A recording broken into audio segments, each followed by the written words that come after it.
Time for another fragrance review to keep my channel active fragrance-wise. Today I'm going to do something I haven't done in a while. My top tobacco fragrances. And I'm going to do my top 10 tobacco fragrances as we speak right now. And then I'm just going to do some honorable mentions, basically. And forward, I should warn you, when I think of tobacco fragrances, I tend to be one of those dudes that goes towards cherry tobacco fragrances over honey tobacco fragrances. So that's what I like. Okay, so I'm not super horny about honey ones. I like the cherry ones, but let's do my top 10, whatever, in no specific order. Herod. What do I think about Herod? Herod I described as, imagine someone has like put a piece of like cedar wood or something in a freezer. You open up the freezer, you saw the piece of cedar wood, and it oozes out a cherry slushy kind of tobacco. And then all that mist comes out and it, engulfs you. Blah, blah, blah. I have a full review on it, but definitely one I like, and it's one I would wear more often, but I guess I only have so much of it, but it's one that I like. Another one that I like, CK Shock, an affordable, cheapy cherry tobacco fragrance. What I think about this one, it does have that kind of, it's supposed to have kind of like a cherry red kind of fizzy energy drink kind of vibe at the beginning. And it also gives me a bit of a cherry cordial because it has like kind of like a chocolate kind of vibe to it as well. So almost like a cherry cordial kind of chocolate vibe in this one as well. Another one, a new one to this list, I have Vanille Havane from that Les and Motables. I'm sorry, French girls, for my 2% female viewership audience. I gotta like appeal to this 2% female viewership audience somehow. I don't know if I could like, do something else besides this. That's my gimmick. Could I do like a flex or something? I gotta, take off the shirt, pinch my titties. I don't know what I gotta do. I gotta raise up the 2% female viewership. Sorry, French girls that watch this, I guess, dude, right? But Vanille Havane, what did I describe this as? I would say it's something like you're being force-fed a piece of chocolate and then to drink a very medicinal kind of cherry cough syrup to slug it down or to drench it down, whatever. And thankfully that only lasts for 5 minutes. And then after that, man, again, I'm not into super hippie bullshit about fragrances. Like, I got a lavender driving down the road, flowers up my butt, all this kind of stuff. But when they talk about this one, that this is a full aspect or full olfactory fatigue of vanilla with fruit facets, with tobacco assets, with chocolate facets, I believe the hippie bullshit in this one. I've worn this one. It's been a chocolate scent sometimes. It's been a fruity tobacco scent sometimes. This is a good one. I believe the hippie bullshit on this one is good. Cacao torride. What did I think about this one? This one is like, imagine you have a really big steam. You have a really hot chocolate. And the hot chocolate is so hot, you put down the mug on a piece of wood. You put some whipped cream on it, and the whipped cream quickly evaporates and it brings in a tobacco aroma. And while that tobacco hot chocolate aroma is coming to you, it's also burning this piece of wood. The mug was so hot, charring the piece of wood. A little bit novelty-ish, but it's still fun. Cacao torride. Commandante.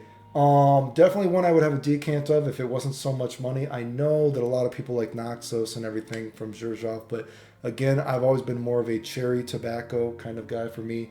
And this one, I would describe this one as there's something kind of weird with it. And there's almost kind of like a scratchy, some sort of synthetic thing, like something strange. Like imagine someone has put a marker, like the smell of a marker, the marker in a laundry, in like your dryer sheet or something. So you're going to pull out, for some reason, there's a marker left in the dryer of your house because there's something like that, like a clean aspect to it. You pull out the marker and it's a cherry tobacco marker.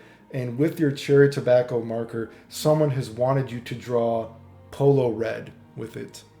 Weird analogy, but man, I like this one. Not talked a lot about in the community, but it's always one that I've liked. Another one, amber tobacco. What would I describe this one as? Some people, it has some of that, some people describe these as kind of like apple cinnamon kind of pie kind of things, whatever, right? It's got a bit of that tinge, like an alcohol tinge to it. There is a bit of a booziness to it. It's a very green tobacco, but I would imagine this, think of like fall leaves coming out, and imagine that there is I'm sorry, my this chair is making a lot of noise, sorry. ASMR. Imagine some red and orange leaves, like amber leaves colors, are falling down into this like vanilla ice cream or something that you wrapped up in this green tobacco. And then you mix around these orange and red leaves into this ice cream. You're mixing it around, and the vanilla white ice cream is becoming orange and red and swirls and all that kind of stuff. It's very yummy with like tinges of sparkles of booziness. Kind of, it's an interesting one. I like this one. Anyway, amber tobacco. Side effect. You know what? I wish I could give a better review of side effect. I wish I could think of an interesting story to tell it. But I would say side effect is, I believe, you know what? When a lot of fragrance reviewers, they use big words, too big of words for me, like opulent, intoxicating. I guess intoxicating isn't that bad, but this is a weird one. I wish I knew how to describe this one, but man, it's like you have this cherry tobacco and then you've just drenched it and it's drowned in a opulent, intoxicating, buttery, smooth, just kind of intoxicating, just, I don't know, buttery, smooth, and indulgent, opulent, whatever kind of fragrance word, too big of a word for me. I don't know. Apparently this one has a lot of that hedione or whatever it's called. I don't really think it smells like jasmine per se when I'm smelling it, but there's something about this one that really, I do like this one. It's a good one. The next one, I wish I had a better story to tell you guys for it. Next one, Light My Fire. What would I say Light My Fire smells like? I know a lot of people go towards Back to Black from By Killian, but I've always liked Light My Fire. Light My Fire, it used to just be okay to good to me, but this is one of those fragrances that when someone, they said, sometimes when you hear someone say something about a fragrance that can ruin it or make it better for you, when I heard someone say Dr. Pepper, this fragrance smells like Dr. Pepper, it went from being okay to good to just good, period. Like, when you smell this, think of Dr. Pepper, and it makes it like, dude, it gets that novelty value, dude, and it makes it so much better. The novelty really makes it fun when you think of it like that. So think of something like a green sticky tobacco with boozy sparkles, because it has that kind of already, By Killian fragrances have that kind of fun novelty tinge to them. So boozy sparkles of alcohol, honey tobacco that kind of smells like Dr. Pepper. Crazy, but it smells great. Number 2, we have Tobacco Vanille, probably the most famous tobacco fragrance in the community. A great one, you know what I mean? Just breathing in cherry and spices, breathing in cherry, breathing out spices, breathing in spices, breathing out cherry. Sometimes you even get a buttery tonka bean out of this. Just great vanilla tobacco, and the tobacco just, you're so relaxed. I just imagine smelling this like, oh, if I smoked. Just relax, and it just envelops you, and you set it down, whatever you're doing, and then when you go to pick it up again, dude, you're just like picking it. It's like become like stick to whatever you're taking, and it's become like marshmallows and chocolate, and you're just picking it up instead of smelling like a. You're just ASMRing, dude. ASMRing while you're doing that. Marshmallows, chocolate, vanilla, tobacco. I think it smells great. And finally, Dolce & Gabbana, the one, obviously a very famous fragrance in the community. Sometimes when I smell, it's the fragrance that really got me into fragrances, because when I smelled this, I was like, wow, I actually would want to smell like this. Sometimes the fragrance is just okay to me, and other times it's not only just like that nostalgia for me smelling it, it's also the amber and tobacco and cedar at the end. Sometimes it just smells so fucking good to me, dude. And I'm just like, wow, this is really why I got into fragrances. That it actually made me appreciate it on a deeper level. So that's my top 10. But for some honorable mentions, what do we have here? We have Rest in Peace. Some fragrances that apparently have been discontinued. Rest in peace. Please watch the FGC on NBC. Watch those videos. They take a long time to do. Please. I've heard 1 Million Privé is getting discontinued. I don't know if it's true or not, but if so, rest in peace. Again, I would say this one is kind of like, imagine if you've ever smelled, and I don't know if they still have it, but I remember when I was a kid, they had like a Big League Chew cherry bubblegum. This smells like kind of like a Big League Chew cherry bubblegum tobacco to me. It does have a little bit of that, sometimes people say like an apple pie, whatever. And sometimes it almost goes jammy on me, which is why it's not like a love for me, but again, it's one I like. Another Rest in Peace Tobacconia from Tobacco cognac, what would I say this one smells like? And I'm sure most people have never smelled this because, you know, it's an indie kind of thing. But I would say this, man, imagine all the notes in this you have in your little cognac glass, whatever, that you're drinking it out of. You pour all these notes in, the herbs, the tobacco, the fruits, the spices, all this kind of stuff, and you pour it on a piece of oak. And one of the best things about this fragrance, I think, that I can give it a compliment is I'm not a big fan of super dry fragrances, and the oak note in this is actually kind of strong, and it doesn't bother me. And you just imagine you pour that drink out, and it becomes kind of like a gelatin see-through kind of crystal thing on it, and it's just like all those it's like a purple, maybe purple shades of, you know, kind of pink or red. It's become gelatin and crystallized, and it kind of like just melts into this peak of oak. And this is very thick. I mean, if you probably no chance that you're ever going to smell this one, but if you get a chance, it's a great indie now, or great indie niche brand. Again, don't think you can get any more, but rest in peace. Dark Rebel, rest in peace. Should I do the Pikachu voice? Rest in peace now. I would always describe this one as, you know, Dark Rebel is kind of like the trying to get into like the daddy kind of fragrances, you know what I mean? A good kind of like stepping stone if you're trying to up your palate or versatile your palate. If you can't stand this one, probably not a good chance that you're going to be into a lot of more hardcore niche stuff.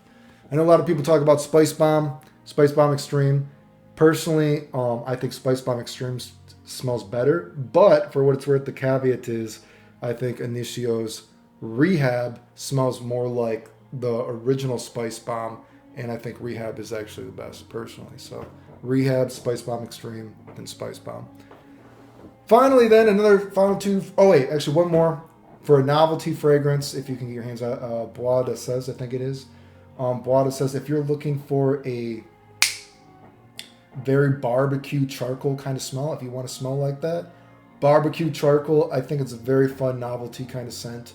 Smells like the after effects of a campfire, campgrounds, whatever, that they're cooking barbecue, and then you just smell the charcoal. I don't know. Fun novelty scent if you're into that kind of thing. And then finally, two kind of leisure kind of fragrances. Two fragrances that I think of as just as not fragrances that you're wearing if you're trying to pick up girls. Tea for Two. It's the most cigarette smelling of the fragrances that I've mentioned.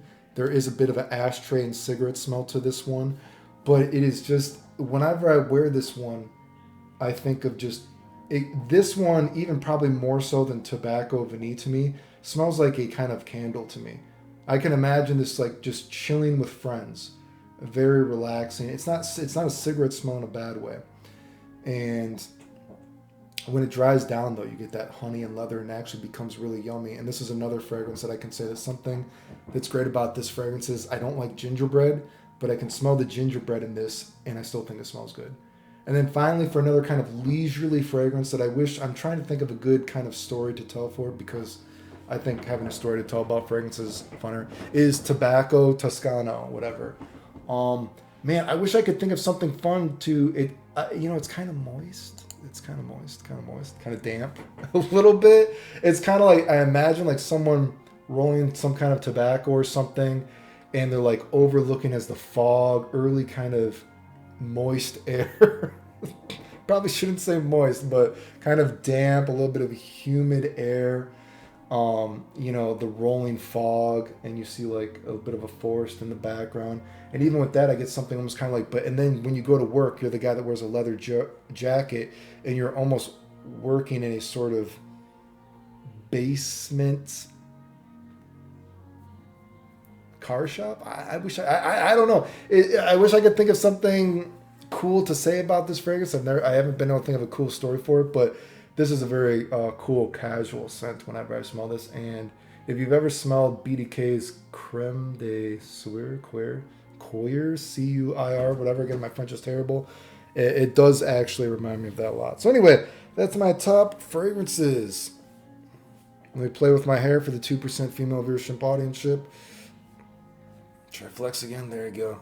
I want to lose a couple pounds before my birthday. I'm getting older. I want to try to take some cool pictures to make myself feel good. I want to get back to super ripped six-pack. Right now I'm at the flex pack. pretty easy. I feel like I can keep a flex pack. I can keep a 4-pack, and then when you flex, it's a 6-pack. But I want to get as ripped as I was a few years ago, and I want to lose a couple more pounds, but I don't know if I have the energy. But anyway. Remember, if you like these kind of videos, like, sub, silly comments, support the channel if you can. I appreciate it. Oh, I forgot to say, some people like Back to Black too. Back to Black, honey tobacco again, never whatever, but Back to Black, I guess worth mentioning. The end.